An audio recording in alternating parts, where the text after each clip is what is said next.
ایمان کی حالت میں دنیا سے نہیں گئے تم ان کے لیے دعا نہیں کر سکتے. لیکن آج ہمارے یہاں یہ پچھلے چند دنوں سے دعوت اسلامی جمیل مولانا الیاس عطار قادری صاحب نے حضرت امیر معاویہ رضی اللہ تعالیٰ عنہ جو کہ کاتب وحی بھی ہیں اور جلیل القدر صحابی ہیں، ان کے پیار میں یہ اعلان کیا کہ ہم انشاءاللہ پاکستان اور ہندوستان میں مساجد تعمیر کرائیں گے حضرت امیر معاویہ رضی اللہ تعالیٰ عنہ کے نام سے. اور اپنے مریدین کو حکم بھی دیا کہ اپنے بچوں کے نام امیر معاویہ رکھو تاکہ لوگوں کو پتہ چلے حضرت امیر معاویہ بھی ایک جلیل القدر صحابی کا نام ہے. تو جس دن سے یہ انہوں نے مسئلہ بیان کیا،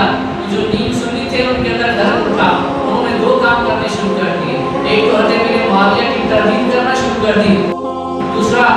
ایمان ابو طالب پہ بحث کرنا شروع کر دی. ابھی ہمارے یہاں آپ کو پتہ ہے یہ گل کی ٹائم میں مولانا صاحب آئے تھے، انہوں نے یہاں پر ایمان ابو طالب کو بیان کرنے کی کوشش کی تھی. دلیل کیا آئی تھی؟ ان کی دلیل بھی ایسے ہنسنے والی ہے. انہوں نے کہا تھا ایمان ابو طالب پہ بحث کرتے ہو، علی کے باپ کی امام پہ بحث کرتے ہو، ارے یہ وہ ہے جس کی بیوی کی بخشش کے لیے میرے آقا تمہیں مانگ رہے ہیں. میں نے کہا ماشاءاللہ دلیل کتنی اچھی ہے، بیوی کی بخشش کے لیے سرکار نے دعا مانگی ہے نا، تو بیوی کی بات کرو، شوہر کی طرف کہاں جا رہے ہو؟ حضرت لوط علیہ السلام اللہ کے نبی تھے، آپ کی قوم بدکاری کیا کرتی تھی، اللہ نے عذاب بھیجنا چاہا تو کہا ہے لوط یہاں سے ہٹ جاؤ، اپنے اہل و عیال کو لے کر چلے جاؤ. حضرت لوط علیہ السلام اپنے بچے کو پکڑا، اپنی بیوی کو لیا، چل رہے ہیں، اب پہاڑی پہ چڑھ رہے ہیں. بچہ تو تھا ہی بچہ، وہ تو آپ کے ساتھ کا تھا، بیوی کا دل اندر سے قوم کے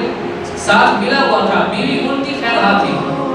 حضرت لوط علیہ السلام جب پہاڑی پہ چڑھ رہے ہیں، وہاں پر اللہ تعالیٰ نے جب قوم پہ عذاب نازل کر دیا تو آپ کی بیوی قوم کا نظر رکھنے والی تھی، اس نے پلٹ کر ایسے قوم کو دیکھا اور بچانے کے لیے سے ایسے ہاتھ کیا، اللہ تعالیٰ نے قوم کے ساتھ ساتھ عذاب کی پھٹکاریں اس میں بھی نازل فرما دی کہ تو بھی چل پھر ان کے ساتھ. اور آج بھی اگر آپ نیٹ پہ سرچ کریں تو اس کی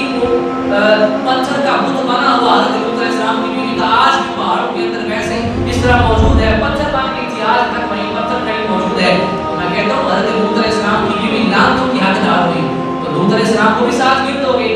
اچھا حضرت لوط علیہ السلام جب آپ کی قوم پر عذاب آیا نا تو آپ کا بیٹا اور آپ کی بیوی نافرمان تھے. جب عذاب شروع ہوا آپ کشتی میں بیٹھے، آپ کا دل کیا کہ بچے کو ساتھ بٹھا لو، لیکن اللہ نے کہا کہ نبی نہیں، اب نہیں، اب اس نے ایمان قبول نہیں کیا، اب آپ کی دعا اس کو فائدہ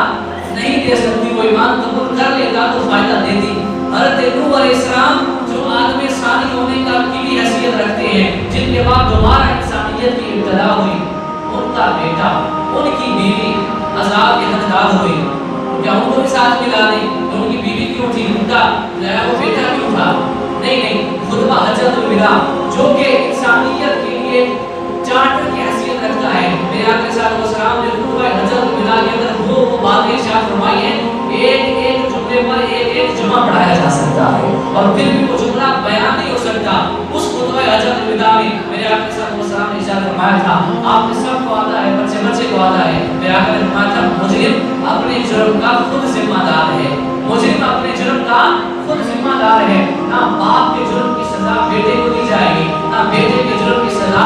باپ کو دی جائے گی. تو اس خطبہ حجت الوداع کو سامنے رکھو اور پھر اس مولانا صاحب کی دلیل کو دیکھو جو کہہ رہے تھے کہ حضرت علی کی والدہ کے لیے حضور نے دعا فرمائی. ان کے لیے دعا اس لیے فرمائی کہ وہ حضور پہ ایمان لا چکی تھی، صرف دعا ہی فرمائی تھی. مشکات شریف سے والدہ ہے حضرت علی کی والدہ کے لیے میرے آقا صلی اللہ علیہ وسلم نے کفن کے طور پر اپنی قمیض اتار کے عطا فرما دی تھی. فرمایا ان کو کفن میری قمیض کا دو. پھر یہاں تک بس نہیں کیا، انہیں قبر میں دفنانے سے پہلے خود قبر میں لیٹے، خود قبر میں لیٹ کر ان کی قبر کو جنوں کا مظہر بنایا ہے. پھر اٹھ کے باہر آئے، پھر جب ان کو دفنا دیا گیا پھر قبر میں کھڑے ہو کے دعا بھی مانگی ہے. مشکات شریف کے الفاظ ہیں، میرے آقا صلی اللہ علیہ وسلم نے دعا مانگی، کہا اے اللہ میں تیرا نبی ہوں، میرے صدقے اور مجھ سے پہلے جتنے نبی گزرے ہیں ان سب کے وسیلے سے دعا مانگتا ہوں. یہ میری ماں تھی، میری امی کے بعد یہ میری امی تھی، اس نے مجھے میری ماں کی طرح پالا. اے اللہ تجھ سے اپنے صدقے اور مجھ سے پہلے جتنے نبی گزرے ان سب کے صدقے دعا کرتا ہوں میری ماں کو معاف فرما دے.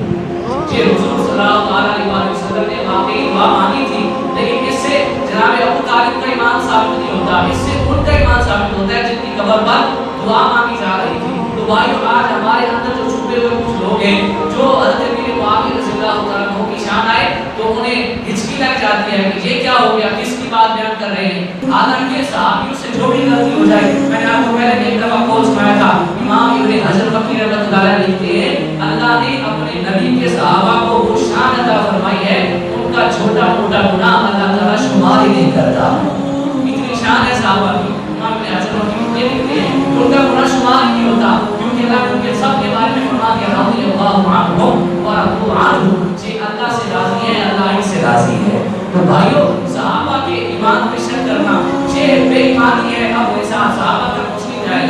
بلکہ